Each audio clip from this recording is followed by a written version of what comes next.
Very good day to everyone. So let's proceed with the lifelong learning assignment.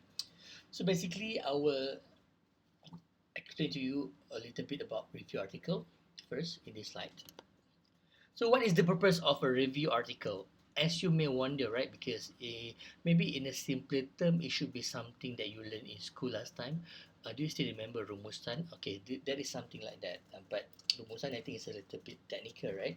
So this one also similarly, but in a little bit extended version. So a review article is a comprehensive summary and analysis of existing research on a particular topic. So that's why it is called lifelong learning. So that it will be intended for a more in-depth understanding of the topic. It does not include original experiment or data but synthesizes current knowledge. So mean to say that you are reviewing other people's work without your own experiment. So this is that's why if you can relate correct if you can relate accordingly. So this is something like in chapter 2 in your FYP, if you are third year or you are going to be third year maybe next year, so there will be chapter 2 in your FYP, which is literature review. So that is kind of can be extracted into review article. And why it is important, it helps the academic community to stay updated with the latest trend, identifies the gaps or knowledge gap, industrial gap, whatever gap that you can fill in, and to suggest future research areas. So that's why it is important, because we want to understand what is the gap that is still available in the field of knowledge. Okay, choose a focused and relevant topic. So be specific. Instead of broad topics like climate change, narrow it down to something more focused, like the role of biochar in mitigating climate change in agriculture, or maybe in kind of environment, or maybe any kind of field that you intended to study. And check relevance to make sure that your topic aligns with the journal scope. This is really, really essential to make sure that you can be accepted for your publication. And then next one is research trend, to make sure that there is enough ongoing research in this area, preferably with recent papers published in the last 3 to 5 years. So this is really important, right? If let's say there is not sufficient papers, then you will be stuck, because in order to produce a good review article, you have to make sure that you can publish something that really good with a lot of articles at stake.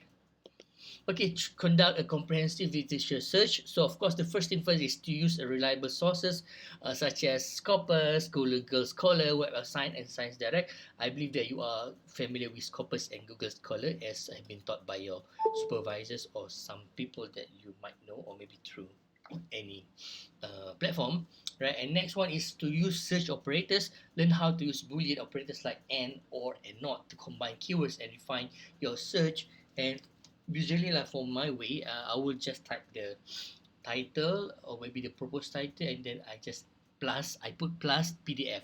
So that is really important, because you have to make sure that you can save all the PDF file accordingly, so that it will be much easier for you to do the review. And next thing is to organize sources. For example, to use reference management software such as Mendeley to save and organize articles. So this is really important to make sure that in Mendeley you can just organize accordingly, according to your specific types of article.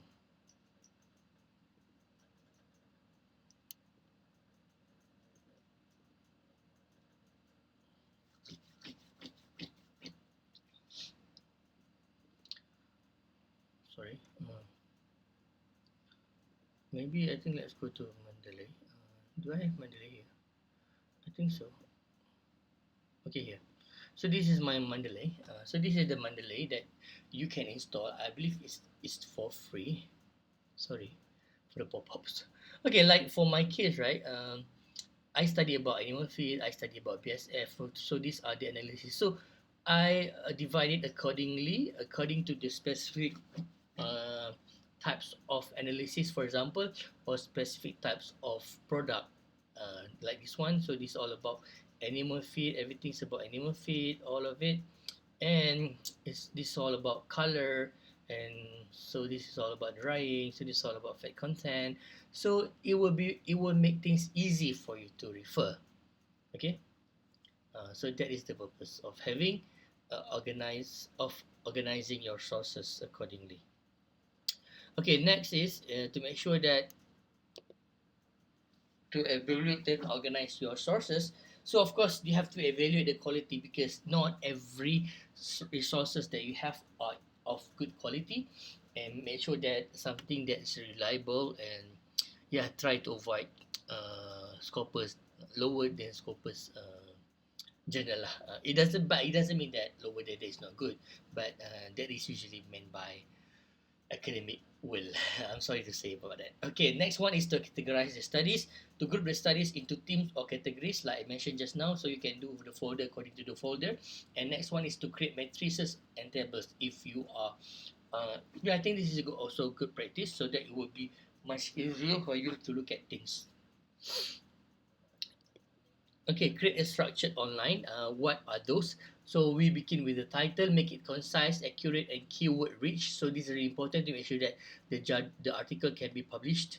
And next one is abstract. So what is abstract? Okay, basically abstract is the conclusion of, not the conclusion, the summary of your project or your thesis, or your, not thesis, yeah, thesis also can, your journal. Okay, in this case, your journal. So introduction, explain why topics is important, and state the research question. Usually we start the introduction with data, statistic, or maybe something that is the current issue, for example, and outline the goals of the review.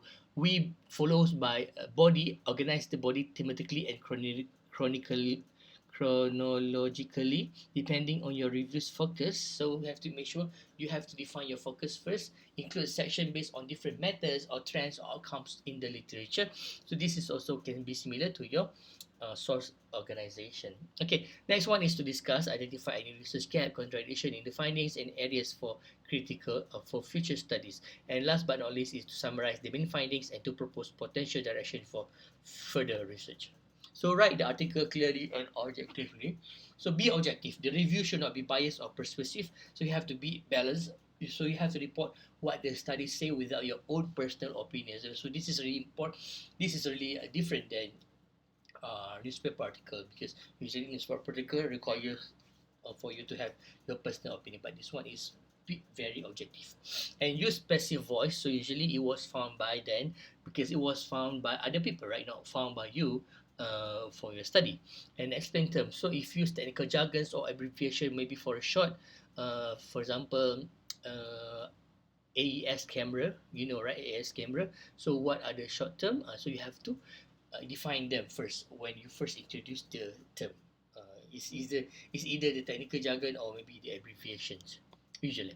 And so revise and edit for the quality. The first draft focus on putting your ideas down first without worrying too much about the language. So read aloud. This help identify awkward phrasing and errors. So sometimes you feel like, this is not right. So maybe you can do that if you confident about it, and then get feedback, and maybe you can ask peers and colleagues. So I think this one we will do next week after you have come up with the first draft, and use tools like Grammarly and can be useful, or maybe ChatGPT, right?